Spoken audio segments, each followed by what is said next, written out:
Network issue, sorry.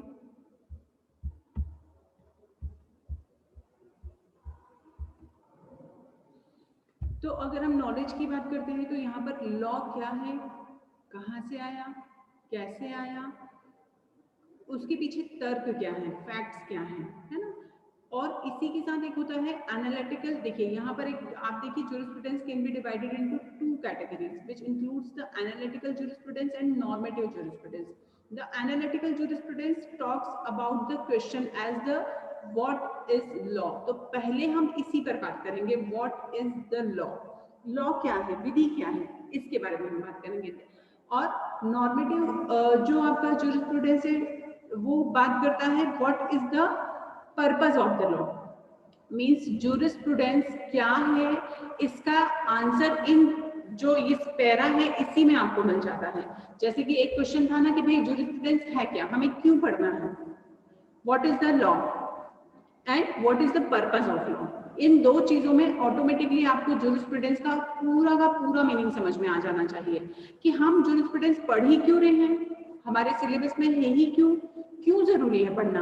अगर हम बात करते हैं कि we are the student of law, हम लोग लॉ के स्टूडेंट हैं, हम लोग लॉ के टीचर्स हैं, लॉ ऐसा होना चाहिए वैसा होना चाहिए, हम इन सब चीजों पर डिस्कस करते हैं। देन इसका सोर्स क्या है, इसका स्टार्टिंग पॉइंट क्या है, इन सब के बारे में बात करता है jurisprudence। क्योंकि जैसे हम लोग हमेशा आप लोगों को पढ़ने को मिलता है कि जैसे सीपीसी में ही मैंने पढ़ाया, मैगजीन्स आप लोग पढ़ते हैं नेचुरल जस्टिस के बारे में, है ना। तो क्या है नेचुरल जस्टिस, हम लोग पढ़ते हैं नेचुरल लॉ के बारे में, क्या है लॉ, हम लोग कई सारे ऑथर्स को पढ़ते हैं, हम लोग आप लोगों ने पुराना कॉन्सेप्ट पढ़ा है कि पहले इस तरह का लॉ हुआ करता था, आज की डेट में वो चीजें नहीं है, बदल गई चीजें। क्यों बदल गई, क्या पर्पस था उसके पीछे, और लॉ क्यों जरूरी है, उसका पर्पस क्या है, उसके पीछे ऑब्जेक्ट क्या है। हम लोगों ने कॉन्स्टिट्यूशन पढ़ा था और कॉन्स्टिट्यूशन में मैंने डिस्कस किया था कि मेन जो मोटिव है हमारा वो हमारी प्रियम्बल में शो करता है, उसमें हमारा जो पर्पस है कॉन्स्टिट्यूशन को बनाने का वो पूरा का पूरा उसमें आ जाता है कि हम लोग इंडिया से ये चाहते हैं। इंडिया मतलब हम लोग अगर लॉ बनाते हैं, एक सिस्टम में आते हैं, गवर्नमेंट चाहते हैं, तो उन सबके पीछे इतनी चीजें हैं, उस प्रियम्बल में सारी चीजें मेंशन है कि हम उस पर्टिकुलर गवर्नमेंट से इतनी सारी चीजें चाहते हैं कि वो जस्टिस भी, नेशनल पॉलिटिकल और जो आपका इकोनॉमिकल सोशल जस्टिस मेंटेन करे, इक्विटी, इक्वालिटी, फ्रीडम, एवरीथिंग। तो यहाँ पर इसी तरह से jurisprudence बताता है कि analytical jurisprudence and normative jurisprudence, ये बताता है कि what is law and what is the purpose of law. ये दोनों चीजें ही, इसी के लिए इन दो चीजों को जानने के लिए सबसे ज्यादा जरूरी है कि पहले हम ये जानें कि इसके पीछे कौन कौन सी आइडियोलॉजी है जो काम करती है ना। तो वो आइडियोलॉजी पढ़ना बहुत जरूरी है। आई थिंक इन 4-5 लाइनों में सभी को क्लियर हुआ होगा कि हम लोग jurisprudence क्यों पढ़ेंगे और jurisprudence होता क्या है। Means knowledge of law, what is the law, purpose of the law, विधि क्या है और विधि का उद्देश्य क्या है, इसी का सार है विधि शास्त्र, विधि का ज्ञान। विधि शास्त्र को उसके ऊपर लिख लीजिए आप लोग, जो भी अगर नोट्स बनाते हैं, विधि का ज्ञान, तो आपको कभी दिक्कत नहीं आएगा कि jurisprudence है क्या, वहीं आपको क्लियर हो जाएगा कि इसमें विधि के बारे में सारा का सारा ज्ञान दिया हुआ है।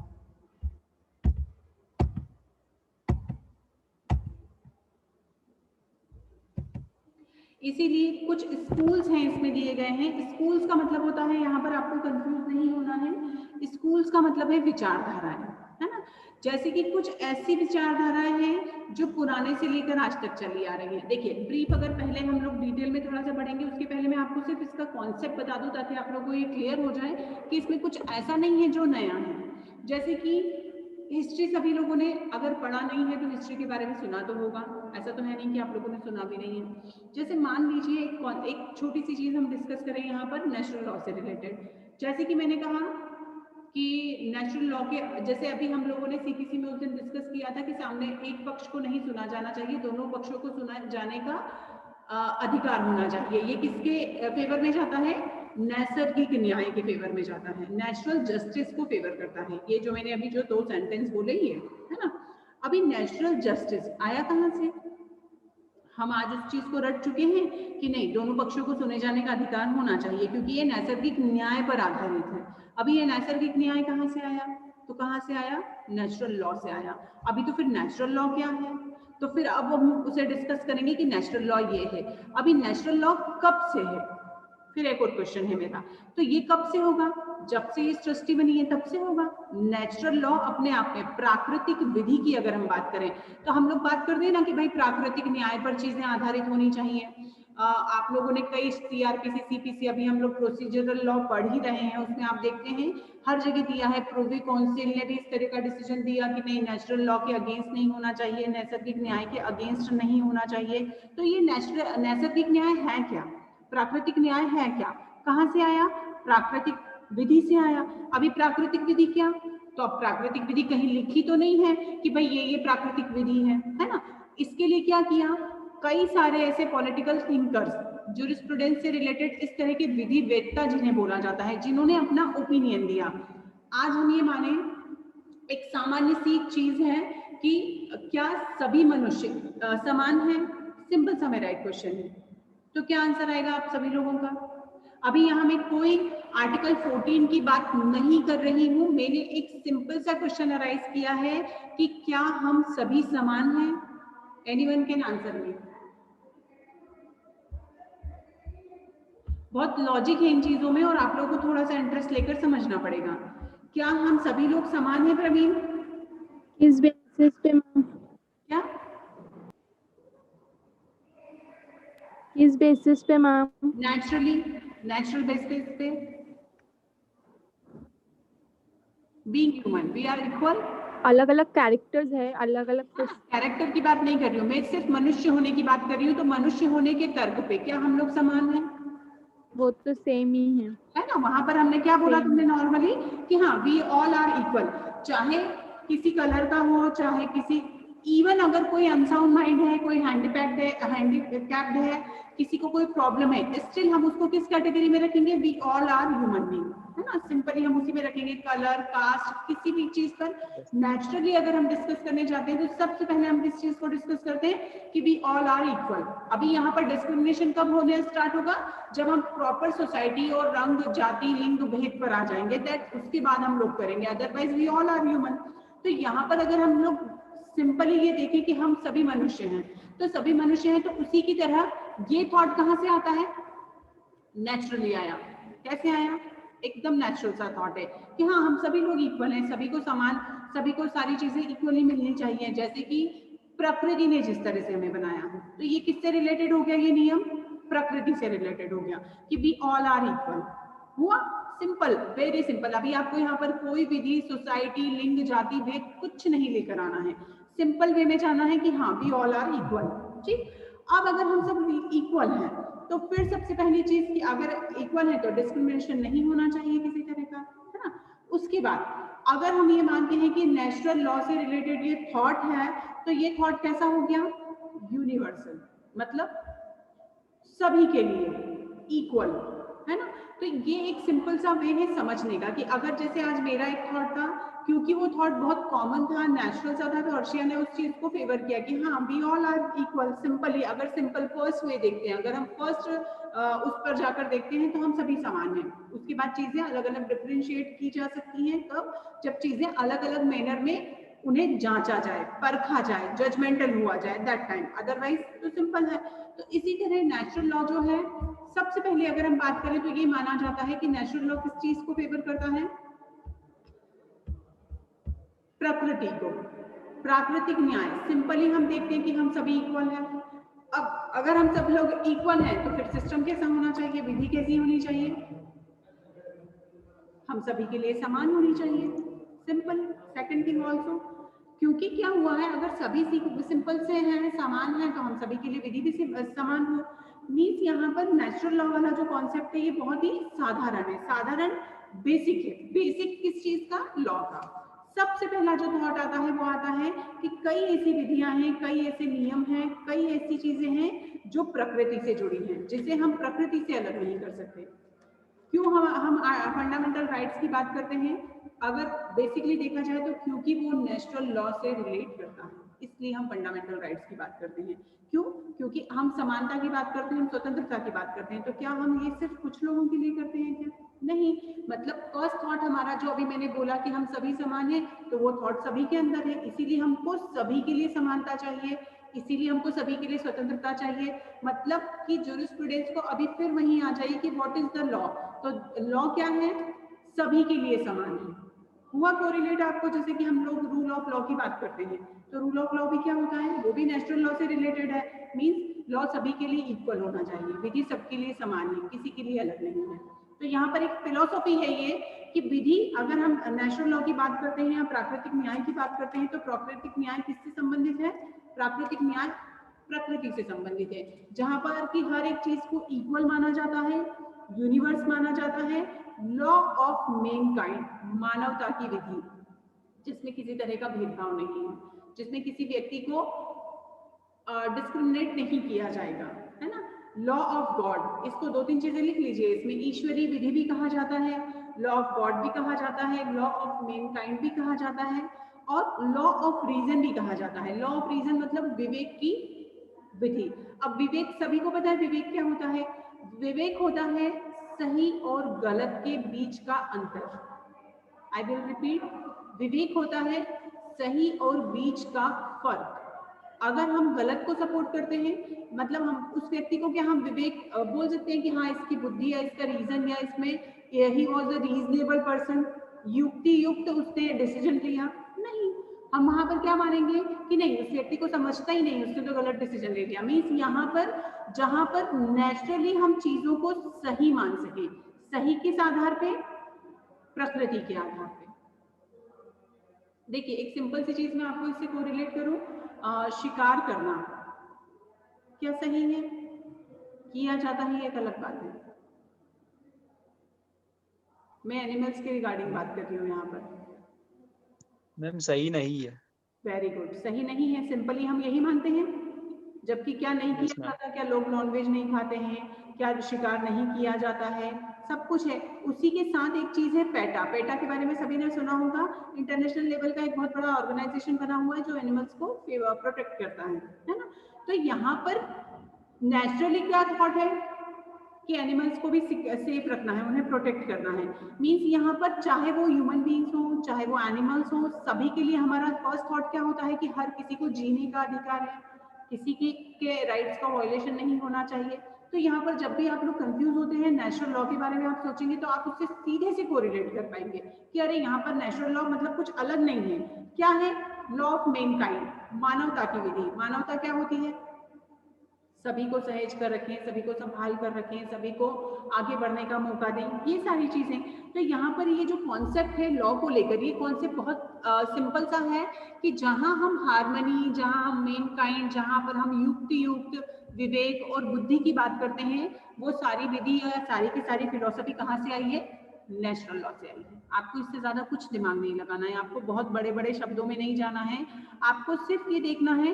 एक होता है वे ऑफ थिंकिंग, अगर वो way of thinking for law, विधि के लिए वो हमारे थॉट, हमारा सोचने का तरीका नेचुरली नेचुरल लॉ से कनेक्टेड है, देन हमारी विधि बहुत अच्छी होगी, कोई प्रॉब्लम हमको नहीं आएगा। सिंपल सा गणित है। समझ में आया सभी को एक पार्ट? क्योंकि मेरे लिए जरूरी है कि आपको ये पार्ट समझ में आए, क्योंकि ये बहुत सिंपलेस्ट वे था जिसमें मैंने आपको बताया है। समझ में आया आशिया? Yes ma'am. लोगों के लिए बहुत, क्योंकि नेचुरल लॉ आपका कभी पीछा नहीं छोड़ेगा, आपको हमेशा ये पकड़ के रखेगा। ये सबसे सिंपल तरीका है इसको पकड़ के रखने का कि नेचुरल लॉ क्या होते हैं।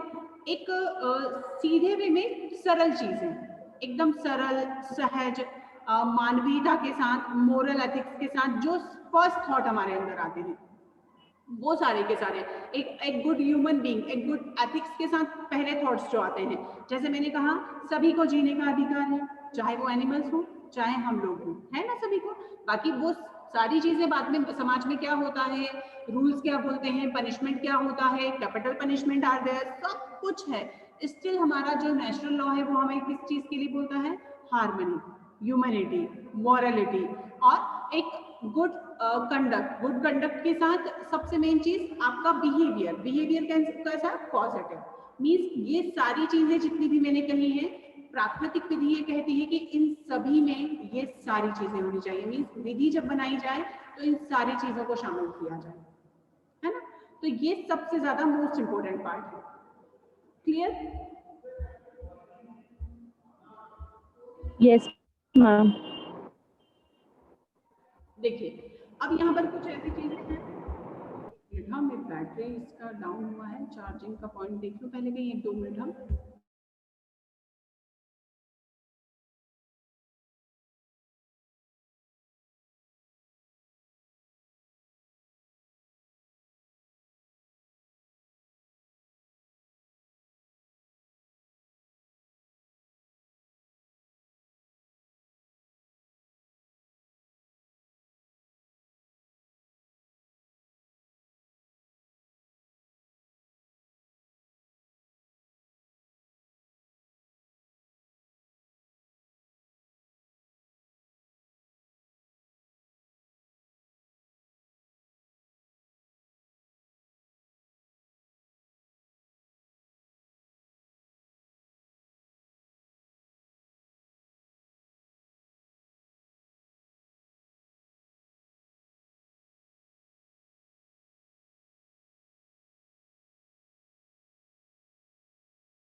आवाज आ रही है? Yes ma'am. तो इस तरह नेचुरल लॉ की अगर हम बात करते हैं तो यहाँ ये चीजें बहुत सिंपलेस्ट वे है कि समझने का, कि हम अगर देखिए अब यहाँ पर सीधे से कोरिलेट हार्मनी इन चीजों के साथ अगर हम करते हैं तो सीधे से हमें समझ आता है। अब अगर हम थोड़ा सा इसका वास्ट स्टडी करें। एक्सक्यूज मी मैम, हेलो, आपकी आवाज़ बहुत स्लो आ रही है। कम आ रही है बेटा? अरे मैं सब जगह देख रहा है, नेटवर्क का बहुत इशू आ रहा है। अभी आ रही है? अच्छा, हाँ मैम अब आई। Natural law is the moral theory of jurisprudence and often states that laws should be the basis of ethics and morals. जैसे कि जो चीजें अभी मैंने आपसे डिस्कस की वही चीजें अभी आपको यहाँ देखने को मिलेंगी, basic of ethics and morals, है ना? जैसे मैंने बोला कि सिंपली बाकी सारी चीजें बात की, बट सिंपली हम लोग किस तरह से मॉरल वैल्यूज के साथ बिहेव करते हैं, या एक ह्यूमन बीइंग, कई सारी ऐसी चीजें होती है, ह्यूमन नेचर को अगर डिफाइन किया जाए तो पहले हम लोग मॉरल हैं, बाय नेचर कितने हैं, हमारा कंडक्ट कैसा है, और उन चीज़ों को हम कितना इम्प्लीमेंट कर पाते हैं, ये सारी बात की बात है। बट फर्स्ट हम देखते हैं क्या, हमें जिस तरह से परवरिश दी जाती है या फिर हम लोग का जो सोचने का तरीका है वो कैसा होता है, सिंपली डिपेंड करता है आपके एक्ट में वो कितना आता है, ये एक अलग बात है। बट मॉरल वैल्यूज एथिक्स ये सारी चीज़ें कैसी है, ये माना जाता है कि हम सभी में हैं ऑलरेडी, और ये जो फिलोसफी है ये इसी पर बेस्ड है, क्योंकि यहाँ पर law of nature means simple way of morality, simple way of ethics, और इसी पर हम लोग का बिहेवियर, हमारे लॉ, हमारा कंडक्ट, ये सारी की सारी चीज़ें डिपेंड करती हैं। अब जैसे कि कुछ इसे थोड़ा सा वास्ट हम लोग पढ़ेंगे। नेचुरल लॉ का जो कंसेप्ट है ये बहुत पुराना है, अभी से नहीं है, शुरू से ही है, और इसे अलग अलग टाइम पीरियड में इन लोगों ने डिफाइन किया है, क्योंकि इसको अलग अलग बहुत सारे टाइम में हम लोग, जैसे कि सबसे स्टार्टिंग का अगर हम टाइम बोले तो वो ग्रीक पीरियड, फिर Roman period, Christian period, medieval period, और उसके बाद 19th सेंचुरी से लेकर अभी तक का, मीन्स तब से लेकर आज तक में। अब जैसे कि फर्स्ट अगर हम बात करें कि basic of ethics and morals, तो स्टार्टिंग में इस तरह की चीज़ों पर ये बेस्ड था जिसमें कि हारमनी, ग्रीक पीरियड की मैं बात कर रही हूँ। यहाँ पर पीरियड्स अगर आपको लिखना है तो आप लोग नोट डाउन कर लीजिए, मैं फिर से रिपीट कर देती हूँ। सबसे पहले आप इसमें लिखेंगे ग्रीक पीरियड, सिंपल, आपको इसमें जहां भी लगता है कि कोई डाउट है आप लोग पूछ लीजिएगा please. Greek period, Roman period, Christian period,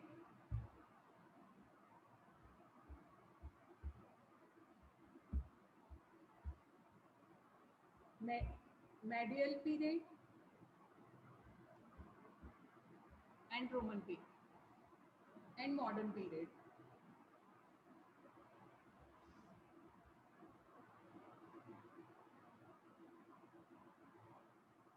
देखिए फर्स्ट वाला जो आपका ग्रीक का पीरियड था, उस टाइम पीरियड में सर यूनिवर्सल लॉ को इन्होंने कोरिलेट, जो भी उस टाइम के पॉलिटिकल जो भी फिलोसोफर्स थे उन लोगों ने इस फिलोसफी को बहुत ज़्यादा फेवर किया। ग्रीक पीरियड मींस आज से हजारों साल पहले नेचुरल लॉ को लेकर जो कॉन्सेप्ट था वो किस चीज़ से रिलेटेड था, हार्मनी से रिलेटेड, मींस सामंजस्य। अगर हम लोग किसी सोसाइटी में रहते हैं या कई सारे लोग एक साथ रहते हैं तो ये बहुत ज़्यादा ज़रूरी है कि बस सभी लोग अपने बीच एक हार्मनी और एक रीजनेबल पार्ट पर रहें। रीजनेबल पार्ट से मतलब यहाँ पर होता है युक्ति युक्त, शब्द लिख लीजिएगा अगर किसी को लिखना है तो युक्ति युक्त। अगर उस पार्ट पर हम लोग सर्वाइव नहीं करते हैं देन हम लोग शांति से पीसफुली कहीं नहीं रह सकते।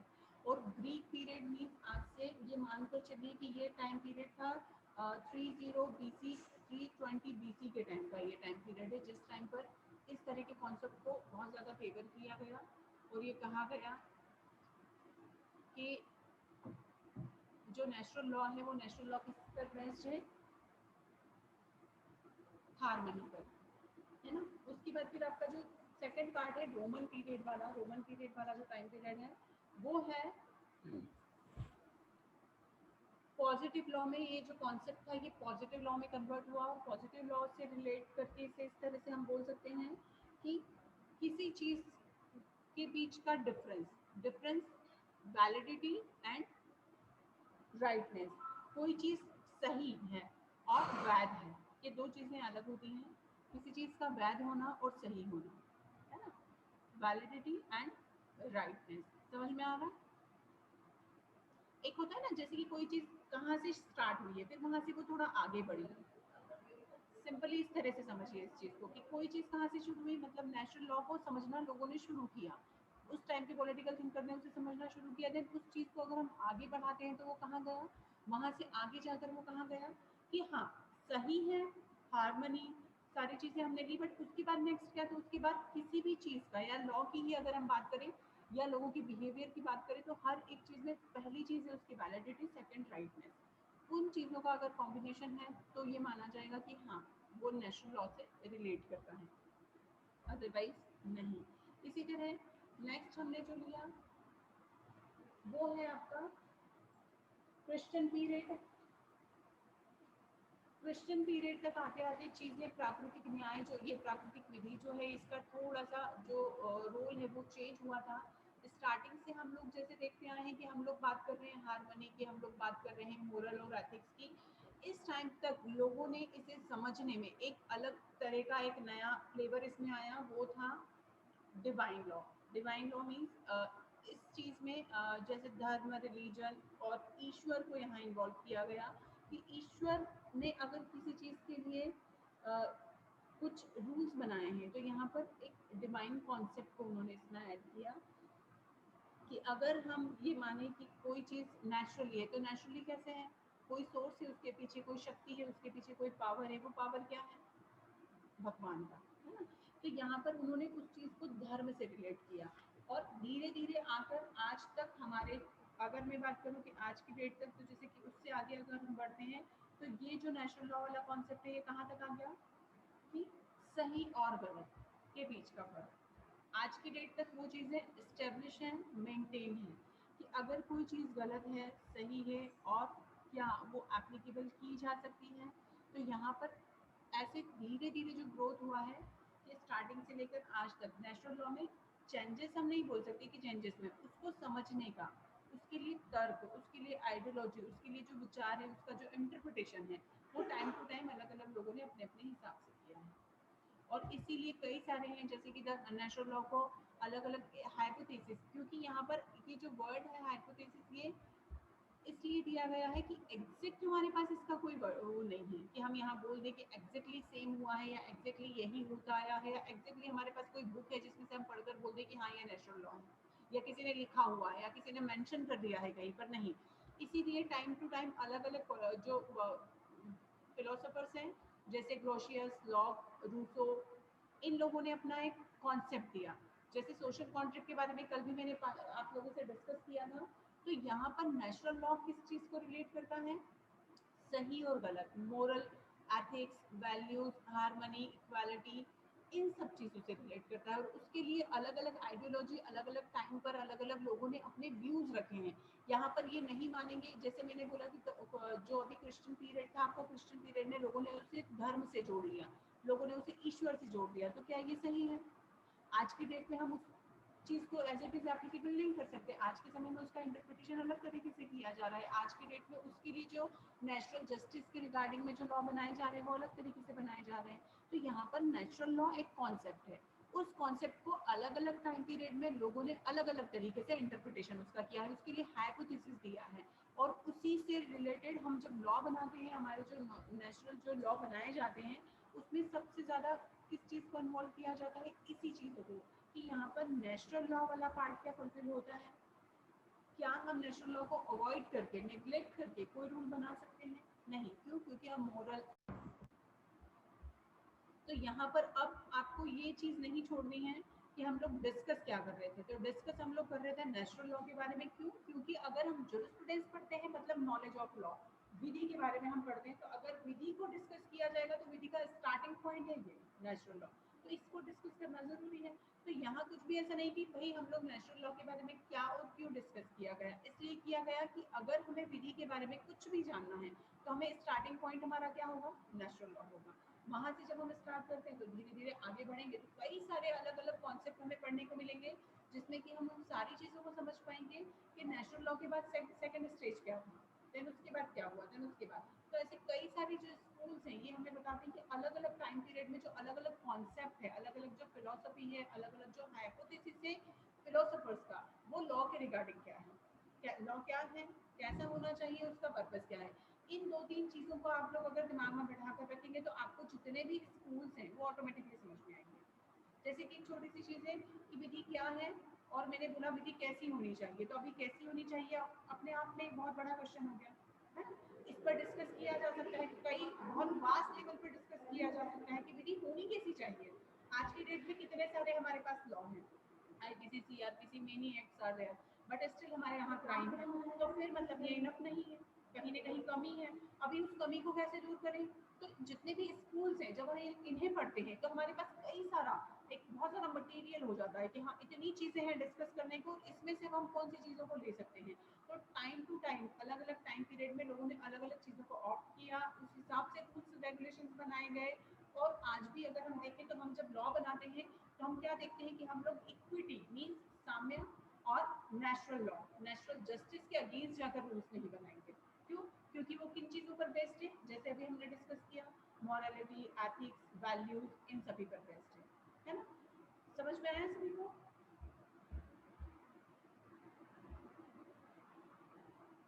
अर्शिया, नंदिता, नवनीत, प्रवीण? यस